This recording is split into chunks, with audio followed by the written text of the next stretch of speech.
Bienvenidos de nuevo a Eje de la Verdad en JNS Televisión. Soy Emily Schrader. Y en el episodio de hoy abordaremos temas ligeros como las leyes de la guerra. No, en serio, ahora comienza una nueva operación de las Fuerzas de Defensa de Israel en la ciudad de Gaza. Israel enfrenta una gran presión diplomática, incluso de muchos de nuestros aliados. Y también vemos niveles astronómicos de antisemitismo a nivel mundial. Todo esto mientras Hamas sigue reteniendo rehenes y los hutíes continúan lanzando misiles contra Israel. Y la República Islámica, por supuesto, haciendo todo lo posible para salvarse a sí misma y sus ambiciones nucleares. Entonces, ¿por qué Israel está recibiendo tantas críticas? Bueno, hoy vamos a platicar con el mayor británico Andrés Fox, quien ha estado en Gaza para investigar lo que está sucediendo desde una perspectiva militar, así como los esfuerzos estadounidenses para distribuir ayuda humanitaria. Entonces, ¿hay genocidio, hay hambruna, hay demasiadas víctimas civiles? ¿Y qué significa eso realmente en términos de guerra? Todo eso y más ahora mismo en Eje de la Verdad.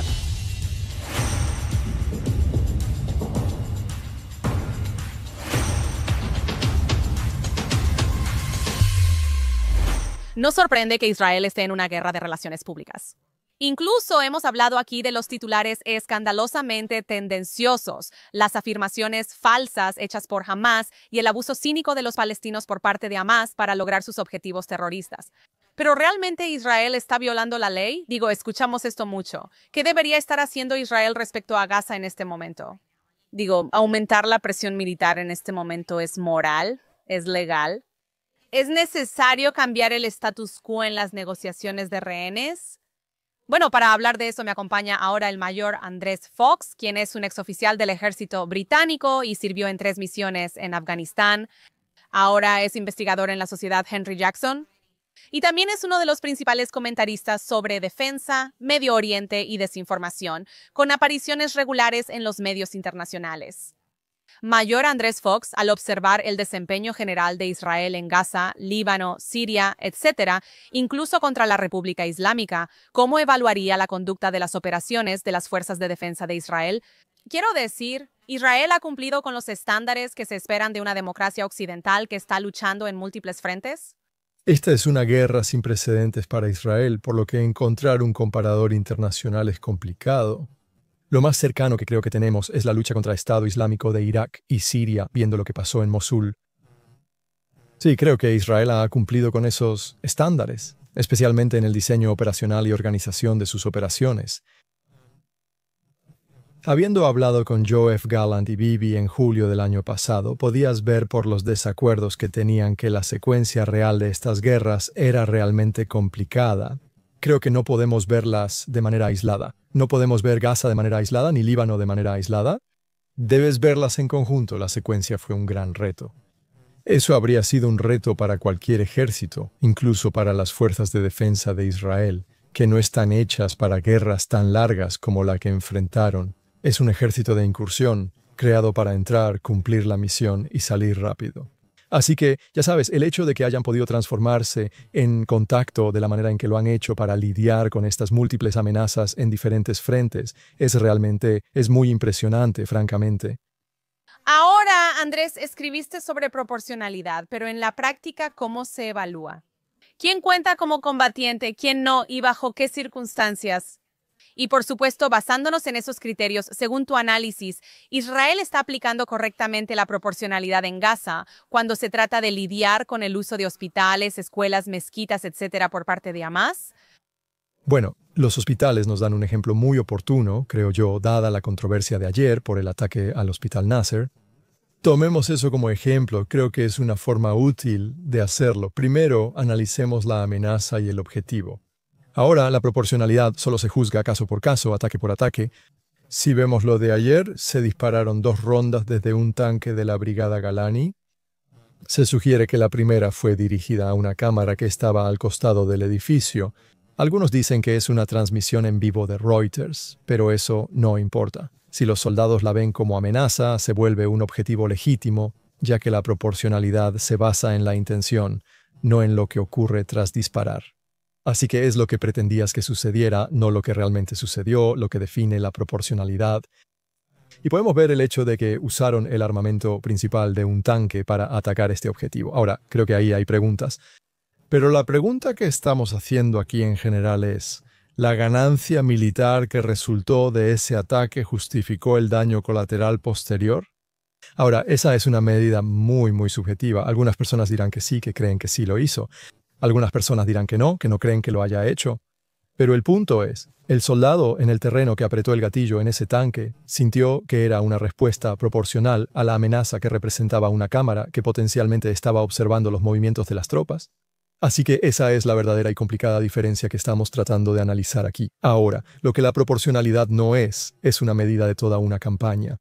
Muchas personas dicen que como solo murieron 1.200 personas el 7 de octubre, las 60.000 muertes palestinas en Gaza no se justifican. Eso no es proporcionalidad, es una mala interpretación de la ley de conflictos armados. Analicemos el primer disparo de tanque. El soldado debe justificar y explicar por qué consideró proporcional usar el armamento principal de su tanque. Puede que no haya tenido nada más disponible. Puede que haya tenido información que sugería que había una amenaza crítica inminente proveniente de alguien que estaba observando su tanque, y tal vez él, ya sabes, reaccionó en consecuencia, así que no sabemos qué estaba pasando por la cabeza de ese soldado. Por lo tanto, es totalmente imposible decir cuál era su intención cuando apretó el gatillo, pero eso es lo que tenemos que analizar antes de poder hacer cualquier ajuste sobre si esto es proporcional o no. Creo que el segundo disparo del tanque, ocurrido poco después, alcanzó a los primeros en responder. Hay un video de eso en Internet. Sabes, por lo que podemos ver ahí, creo que hay preguntas que responder sobre si eso fue algo proporcional o no. Las fuerzas de defensa de Israel dijeron que 6 insurgentes murieron en el ataque.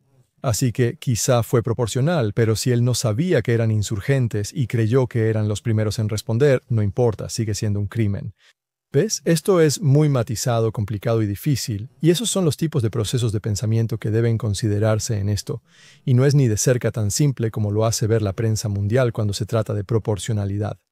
Bueno, ya sabes, quiero decir, realísticamente eso no podría ser abusado en teoría. O sea, ¿cómo haríamos responsables a quienes abusan de eso? Sí, puede serlo. En Afganistán estoy bastante seguro de que vi que se abusó de eso. Conozco a un soldado, no era uno de los míos, pero era del mismo tipo de batallón, que le disparó y mató a un agricultor en un campo que llevaba un rastrillo, porque dijo que pensó que llevaba un arma de cañón largo. Le disparó y lo mató, y luego afirmó que realmente pensó que era un rifle, y eso se consideró legal y no hubo cargos que responder. ¿Le creo a ese soldado? No, creo que fue un crimen de guerra, pero no puedo probarlo, ese es el asunto. Es un proceso legal, tiene la misma carga de la prueba que si robaste en una tienda o cometiste fraude o lo que sea, es más allá de toda duda razonable, así que es increíblemente difícil probar lo que alguien estaba pensando en el momento en que apretó el gatillo, y sí, es muy amplio. Hay una enorme cantidad de violencia, muerte y destrucción que la ley de conflicto armado te permite infligir a tu enemigo de manera completamente legal. La guerra es brutal, sangrienta y horrible, por eso es mejor no empezarlas. Ahora hablemos del desplazamiento de civiles. Millones de gazatíes han sido desplazados repetidamente y, sin embargo, nadie parece estar dispuesto a ayudarlos a salir del peligro. De hecho, Hamás está haciendo lo contrario. Has estado en Gaza varias veces, estuviste con DHF, sé que también fuiste con el ejército. ¿A quién crees que se le puede culpar por esta situación y quién realmente tiene la capacidad de remediar parte de este problema, si es que alguien puede hacerlo? ¿Cuántas zonas de guerra existen donde la gente no puede huir físicamente del combate? Y sabes, no importa si trasladas a alguien de la ciudad de Gaza a Rafah, sigue estando dentro del área de combate, aunque si vemos Al-Mawasi, el área humanitaria, a menudo se le llama erróneamente zona segura, pero no lo es, ya que según el derecho internacional ambas partes deben acordarlo y Hamás nunca aceptó. Además, la han usado varias veces en la guerra. Incluso las cifras verificadas por la British Broadcasting Corporation en un artículo bastante anti-Israel lo muestran. Solo el 2% de los ataques en la guerra ocurrieron en Al-Mawasi, por lo que Israel ha protegido esa zona lo mejor posible, pese a la necesidad de atacar a personas como Mohammed Daif, quien se escondía en Al-Mawasi cuando fue atacado y asesinado. Pero sí, no hay muchas zonas de guerra en el mundo donde los civiles físicamente no pueden huir y están encerrados en la zona de guerra. Ahora, primero que nada, Hamás tiene una estrategia de escudos humanos. Hamas sigue diciendo a los civiles que no huyan de la ciudad de Gaza antes del asalto de las fuerzas de defensa de Israel. Vimos eso también al inicio de la guerra, ¿no? Incluso vimos a Hamas disparando a personas que intentaban huir porque quieren civiles en la zona de guerra, quieren la mayor cantidad posible de bajas civiles. No es una declaración polémica, son palabras de Hamas que parafraseo para ti. Existen registros de sus declaraciones, pero los medios internacionales lo ignoran. Ahora debemos analizar a dónde irían si pudieran huir. Considerar una zona segura en Israel, como en el Negev, se discutió, pero tras el 7 de octubre ya no sería aceptable. Para la población de Israel, tener, ya sabes, hasta 2 millones de personas que acaban de participar en una masacre en el sur de Israel, mudándose al sur de Israel para su propia protección, sería inaceptable. Así que creo que podemos descartar eso como una sugerencia ridícula y eso deja solo una opción más, que es Egipto. Y en lugar de abrir las fronteras y permitir que los civiles de Gaza huyeran, Egipto reforzó la frontera, construyó aún más el muro de lo que ya estaba y luego se unió al caso de genocidio contra Israel en la Corte Internacional de Justicia. Así que hay varios actores aquí que tienen mucha culpa de que los civiles de Gaza sigan en peligro. El primero es Hamas y el segundo es Egipto, porque la única tercera opción aquí para Israel, que es el otro actor, sería no pelear la guerra en absoluto, y claramente esa tampoco era una opción disponible. Así que es una situación muy complicada, con muchos civiles en peligro por diseño, desde mi punto de vista. Ahora, sobre la cuestión de los bloqueos, ¿en qué circunstancias serían legales los bloqueos en la guerra internacional? Y, por supuesto, ¿cómo se compara la conducta de Israel con las normas históricas? Es decir, ¿Israel tiene permiso legal para restringir el flujo de ayuda a Gaza como parte de sus operaciones militares? Eso ha sido algo muy controversial durante esta guerra. Así que el asedio es una táctica militar perfectamente legítima. Sabes, las reglas británicas de guerra que nos dan como soldados incluyen la guerra de asedio, y esto no es algo que Israel haya inventado. Es una táctica reconocida desde hace mucho tiempo. No conozco los detalles de la ley sobre asedios. Podría investigarlo, pero no lo sé ahora. Pero lo que sí sé es que Israel no tiene la obligación de proporcionar alimentos donde puedan ser secuestrados por Hamas y usados para mantenerlos en la lucha. Así que de lo que realmente estamos hablando aquí es de la diferencia, creo yo, entre lo legal y lo moral. Porque aunque no hay una obligación legal para que Israel alimente a Hamas, la mezcla de civiles y combatientes, como ya hemos mencionado, el hecho de que la población civil no pueda huir y los desafíos que hemos visto para distribuir alimentos en una zona de guerra. Y en ese sentido, creo que la Organización de las Naciones Unidas y varias organizaciones no gubernamental tienen preguntas muy serias que responder sobre por qué la gente está pasando hambre en Gaza cuando sabemos que hay suficiente comida en la franja de Gaza. Antes de la guerra, a menudo se cita erróneamente que entraban 500 camiones diarios de comida. Eso no es cierto. Eso fue algo que Guterres básicamente inventó. Antes de la guerra, entraban a Gaza entre 70 y 80 camiones de comida diarios. Actualmente entran a Gaza más de 300 camiones de comida al día. Hay suficiente comida ahí para alimentar a todos, pero no está llegando a algunas personas que sí la necesitan. Sabes, he estado en los sitios de la Fundación Humanitaria en el sur y la gente tenía hambre. Y creo que sería grosero e inmaduro negar que la gente, ya sabes, hay una falta de comida. No creo que haya hambruna. El índice de precios al consumidor manipuló cifras y presentó un informe poco sincero tras llenar el panel con activistas anti-Israel. Eso no resiste el escrutinio, pero sí hay hambre. Pero la gran pregunta aquí es, ya sabes, ¿debería Israel proporcionar ayuda? No es si deben o están obligados, es si deberían hacerlo. ¿Sabes? Y no creo que nadie en Israel quiera, ya sabes, muertes por inanición en sus manos, incluso si es un fracaso de Hamas al apoderarse de la ayuda, o incluso si es un fracaso de la Organización de las Naciones Unidas al no distribuir la comida adecuadamente y proteger sus convoyes de ayuda. Si quieres ser un país moral, no te quedas viendo cómo la gente muere de hambre porque Egipto no les deja huir de la zona de guerra. Así que creo que en muchos sentidos Israel ha ido más allá de sus deberes legales. Aún así, no les ha servido y los acusan de matar de hambre intencionalmente a los civiles de Gaza. Así que, como suele pasar con esta guerra, la verdad es mucho más matizada que los titulares. E Israel no puede hacer nada bien ante los ojos del mundo, y así son las cosas, lamentablemente. Ahora, cuando se trata de las cifras de víctimas civiles, Hamas, por supuesto, proporciona cifras infladas. Israel las disputa, las organizaciones no gubernamentales las repiten, incluyendo las Naciones Unidas. Desde tu perspectiva como analista militar, ¿cómo debería la comunidad internacional evaluar estas afirmaciones de Hamás? ¿Y cómo deberían decidir qué es creíble y qué no cuando se trata de víctimas civiles? Bueno, como dices, ahora estamos en una situación donde el complejo de las organizaciones no gubernamental y la Organización de las Naciones Unidas simplemente repiten las cifras de Hamás al pie de la letra, sin ningún tipo de escrutinio. Y han estado haciendo eso desde el inicio de la guerra. Desde octubre de 2023 me frustra porque he pedido ataques aéreos y he visto lo que causan en los edificios. Y te puedo decir que no puedes conseguirlo. No puedes saber el número exacto de bajas o muertes inmediatamente tras un ataque aéreo. No funciona así. La idea de que puedan dar un conteo actualizado de muertes al minuto es un disparate. Si revisamos las veces que los han descubierto, el bombardeo al hospital Al-Aqli es el mayor, donde afirmaron que hubo 500 muertos tras el ataque minutos después de ocurrido.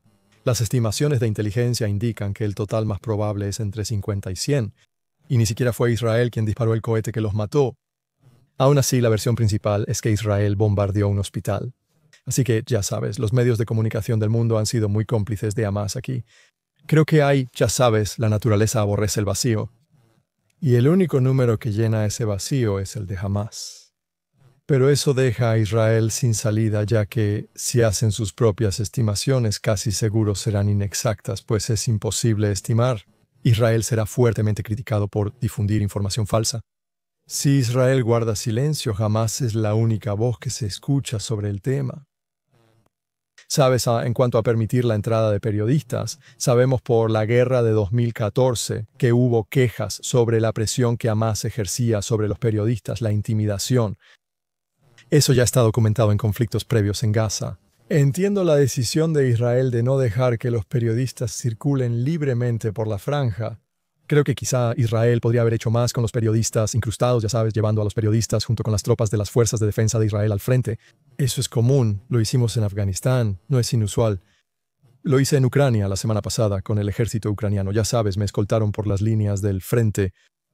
Así que esto es, ya sabes, una táctica que creo que Israel probablemente ha pasado por alto sinceramente porque la falta de periodismo en Gaza significa que las únicas personas a las que se les escucha son el Ministerio de Salud o periodistas afiliados a Hamás, que son los únicos a los que se les permite transmitir y dar información a Associated Press o Al Jazeera o quien sea. Así que es un entorno de información increíblemente complicado. En cuanto a las cifras de víctimas, es claro que Hamás ha mentido mucho. Y es muy obvio que los medios de comunicación del mundo simplemente las repiten al pie de la letra sin ningún tipo de escrutinio periodístico. Mi artículo de diciembre solo fue nunca dijimos tener una cifra definitiva. Nunca hemos afirmado encontrar todos los errores, pero encontramos lo que pudimos con fuentes abiertas. ¿Y por qué los periodistas del mundo no han hecho esa diligencia básica antes de informar? Sabes, no soy periodista, pero me gustaría suponer que parte de la formación de un periodista implica verificar los hechos. No lo han hecho, solo repiten lo que dice Hamás. Eso ha generado una narrativa internacional muy venenosa sobre Israel, profundamente injusta en muchos aspectos. Como periodista, no podría estar más de acuerdo en ambos aspectos. Por supuesto, los comentarios sobre cómo las fuerzas de defensa de Israel se infiltran y también sobre los profundos fracasos mediáticos que hemos visto y cómo han cubierto esta guerra. Pero ya sabes, en este momento hay muchas acusaciones contra Israel. ¿Cuál es el objetivo militar real de Israel que tú ves y crees que está justificado y hay otra manera? ¿Podría haber otra manera de lograrlo que fuera menos mortal y que aún así neutralizara a Hamás e incluso disuadiera a estos aliados de la República Islámica? Hay varios factores que influyen en esto. Y creo que, antes que nada, tenemos que señalar a un par de políticos israelíes que realmente están enturbiando las cosas de manera poco útil aquí. Los Ben-Gavirs y Smoches del gobierno dicen cosas reprobables sobre lo que planean hacer a los gazatíes. Y eso le está echando gasolina al fuego a los críticos de Israel. Es profundamente inútil y completamente reprobable algunas de las cosas que dicen, así que ese es el primer factor. El segundo factor es la contradicción inherente en los objetivos de guerra de Israel en Gaza. El primer objetivo es destruir a Hamás, el segundo, recuperar a los rehenes. ¿Cómo lograr ambos? Siempre me han parecido inherentemente contradictorios porque Hamás no tiene ningún incentivo para liberar a todos los rehenes. Si hacen eso, sería su última carta para evitar que Israel arrase todas sus posiciones. Esa es mi principal preocupación sobre la ofensiva en la ciudad de Gaza. ¿Qué pasa con los rehenes? Sé que eso lo han repetido personas como Gadi Eisenkot y el jefe de Estado Mayor Samir. Creo que compartimos las mismas preocupaciones, tal vez yo comparto las de ellos o ellos las mías. Así que es realmente complicado.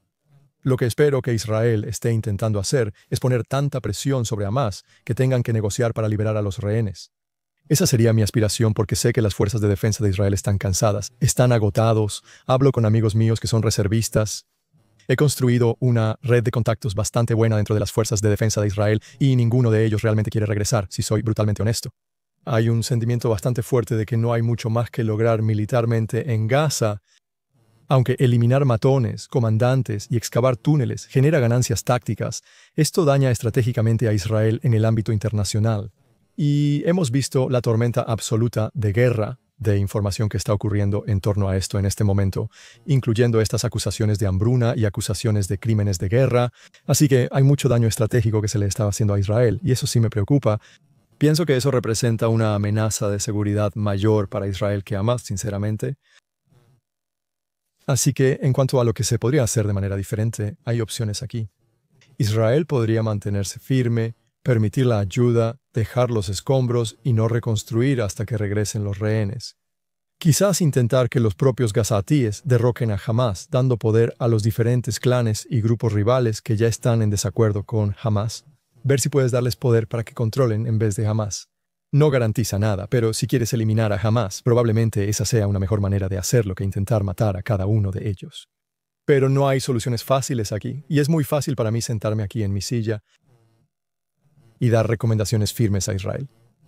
Un Estado Mayor muy capaz en la curia ha superado las expectativas operativas en esta guerra.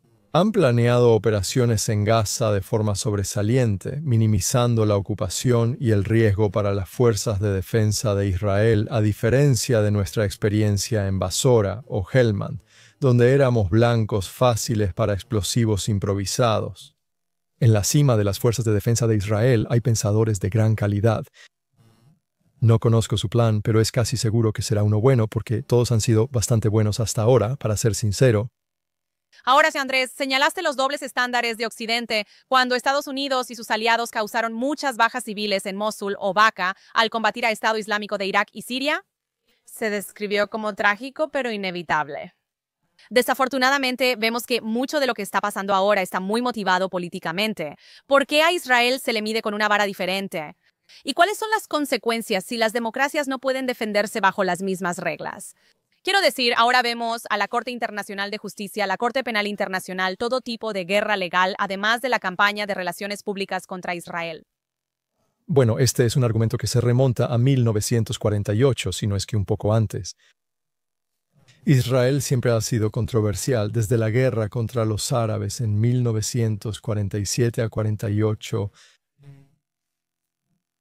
Desde 1964, Yasser Arafat ha liderado una campaña para deslegitimar a Israel internacionalmente. Ha sido una forma de encuadrar muy efectiva, particularmente aprovechando el zeitgeist en Occidente del anticolonialismo.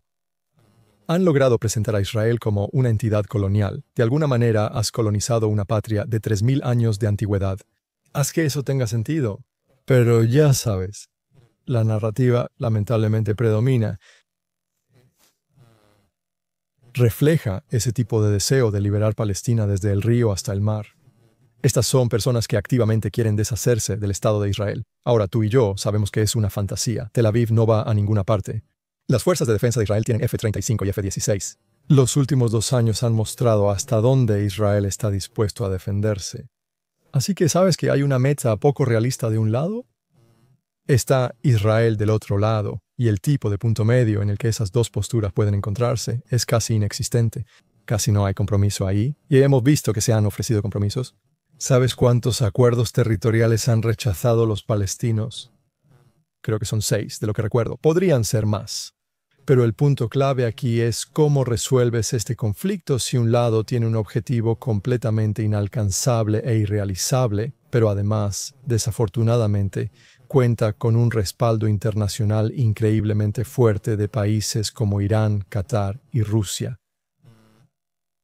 Pakistán también tiene gran interés en este conflicto. El complejo musulmán contra Israel es enorme.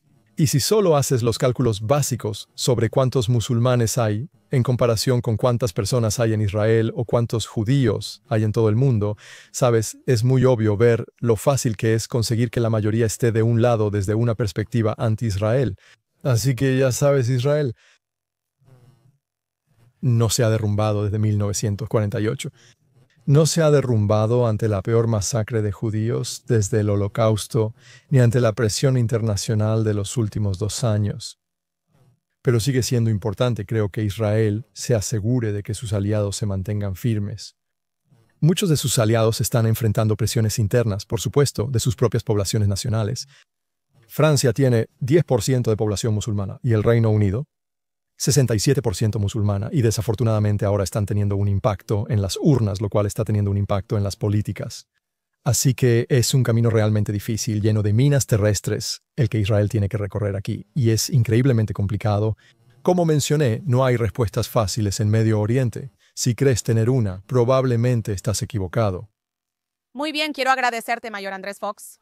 Sin duda nos has dado mucho en qué pensar cuando se trata de evaluar la guerra en Gaza y realmente toda la guerra urbana que ocurre hoy en día.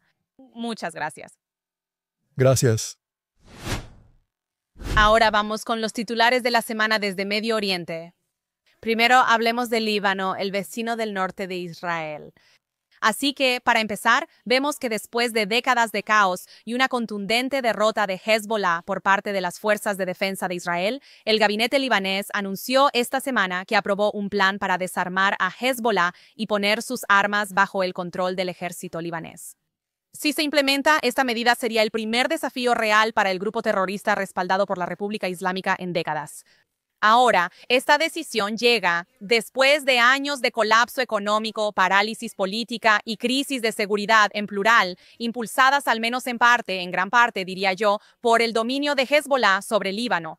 No olvides que la comunidad internacional exigió el desarme de Hezbollah según resoluciones de la Organización de las Naciones Unidas 1551 y 1701 antes de la guerra reciente, pero nadie lo ha hecho. ¿Lo harán ahora? Seamos realistas. Hezbollah no es solo una milicia de barrio. Es el brazo armado muy fuerte de Teherán. Es un estado dentro de otro. Y la clase política libanesa realmente ha tenido que tolerarlo durante años. Han sido demasiado débiles, demasiado corruptos o demasiado temerosos para realmente enfrentar este problema de Hezbollah en Líbano. Y solo mira el daño que Hezbollah le ha hecho a Líbano.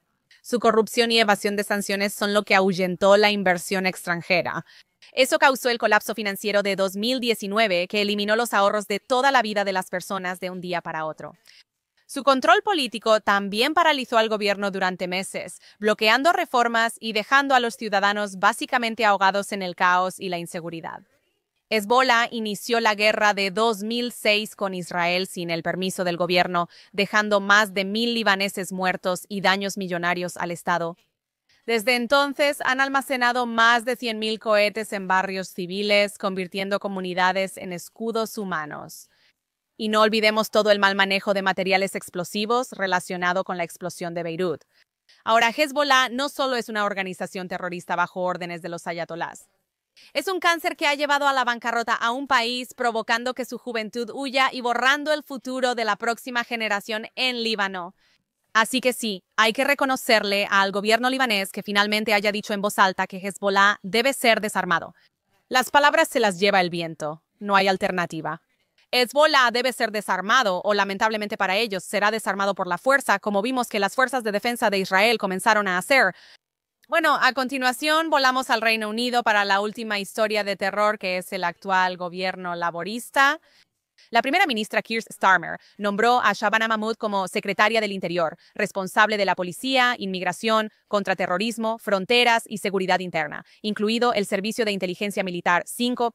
Ella también ahora está en el centro de la red de intercambio de inteligencia del Reino Unido con aliados cercanos, incluyendo a Israel y a los Estados Unidos, algo que está generando serias alarmas.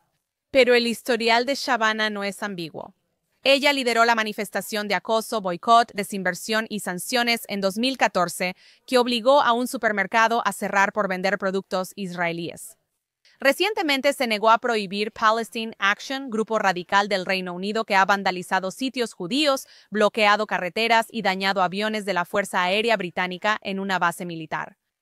Aunque ha criticado mucho a Israel, casi no ha hablado sobre Hamás ni sobre la República Islámica de Irán, y también ha declarado explícitamente que cada decisión que toma está impulsada por el Islam. Mira esto.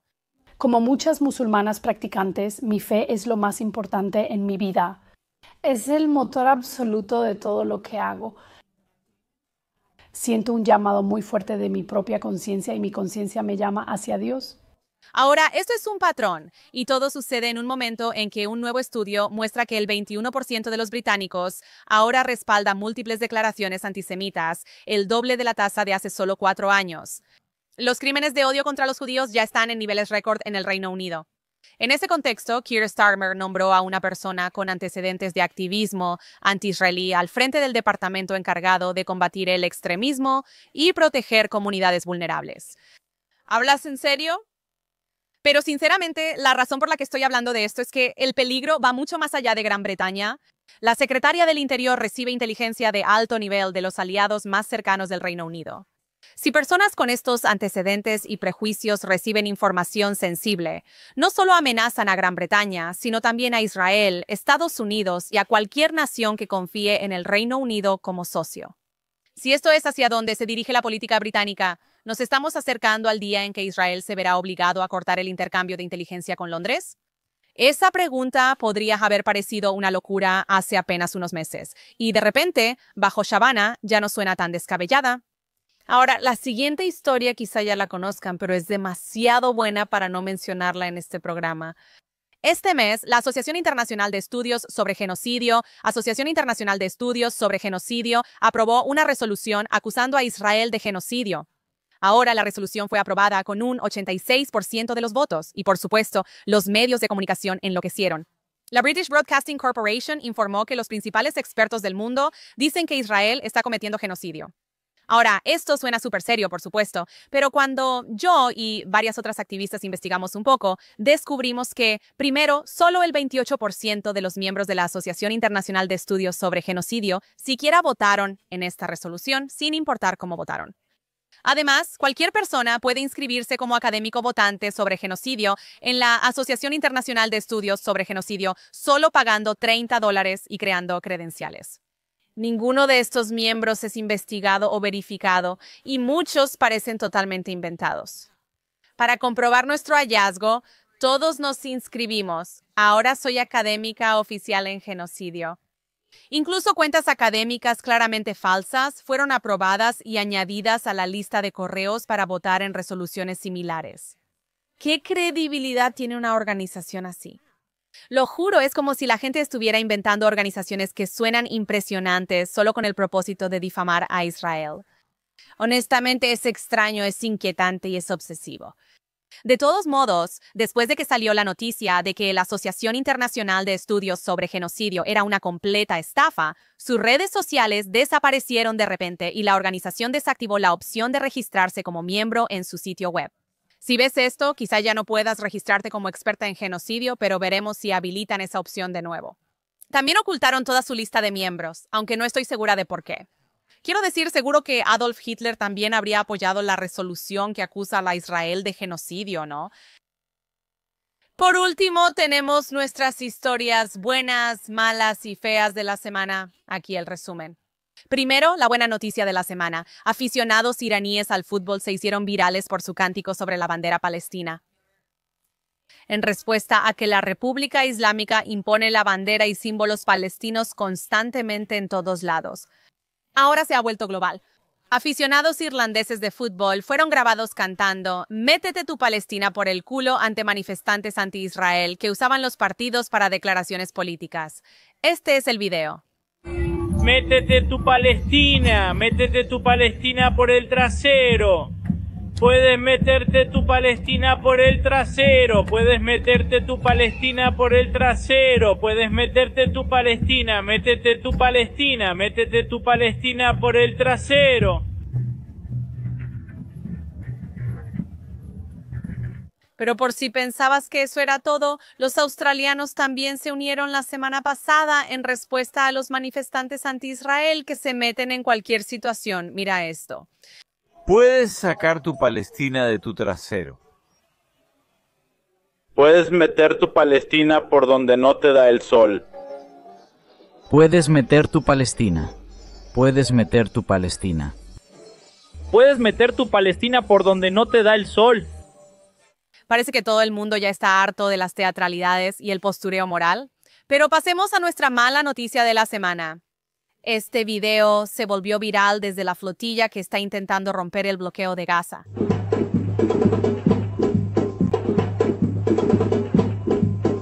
Aparentemente nadie le informó a esta mujer a dónde iba realmente. Me encantaría verla comportarse así en Gaza y ver qué pasa, mientras ella festeja y cree que Gaza es un festival musical. ¿Quién le va a contar que esto lo hace Hamás en festivales de música? El activismo insensible de estos narcisistas morales es un fenómeno psicológico que seguramente será estudiado como una enfermedad psicológica en el futuro. Pero antes de terminar, tengo una historia más épica para ti hoy, nuestra historia fea, el colapso de Mehdi. El reciente clip de Piers Morgan sin censura mostró un debate entre Jonathan Conrigis y Mehdi Hassan, reconocido crítico de Israel. Ahora, Mehdi se enorgullece de los debates. Incluso escribió un libro llamado Cómo ganar cada argumento. La ironía es que, en realidad, no sabe debatir y luego hace berrinches cuando lo corrigen en formato digital. Nos bloquea a todos, hasta a mí. Pero en el debate, observa qué sucede cuando Jonathan Conrigis lo enfrenta. Escucha, Mehdi, hay una vacante de trabajo. Israel finalmente se deshizo de Abu Obeda, un miembro de Hamás muy prolífico y bien definido. Debes mejorar tu propaganda de Hamás. Cuida tu lenguaje, hombrecito. Cuida tu lenguaje, hombrecito. Apoyas a un criminal de guerra. Cuida tu lenguaje, hombrecito. ¿Estás tratando de ponerme una mira encima? ¿Tú y Elon Levy están tratando de ponerme una mira encima? Me estás señalando, insistes en que soy Hamás y apoyas matarlos. Así que tú, ¿quieres matarme? Solo quiero saber. Pequeño Mehdi, has hecho ese truco con Elon Levy, pero no me impresiona. Pero te lo estoy diciendo. ¿Estás tratando de ponerme en la mira? Respóndeme. Si mejoras tu árabe solo un poco. ¿Sigues diciendo que soy de Hamás sin ninguna razón? Si mejoras un poco tu árabe, creo. Eres un criminal de guerra, Jonathan. Vas en camino de convertirte en un portavoz muy prolífico. Tus tropas cometieron violencia sexual contra palestinos. Como ves, Mehdi no estaba contento con la oferta. Qué desagradecido. Supongo que eso es lo que pasa cuando no tienes un argumento real como respuesta. En serio, no podría querer más a Jonathan Conrigis en este clip. Mehdi lleva años apoyando a Hamás. Quizá ya es hora de que realmente le ofrezcan el puesto de jefe de propaganda. Digo, experiencia no le falta.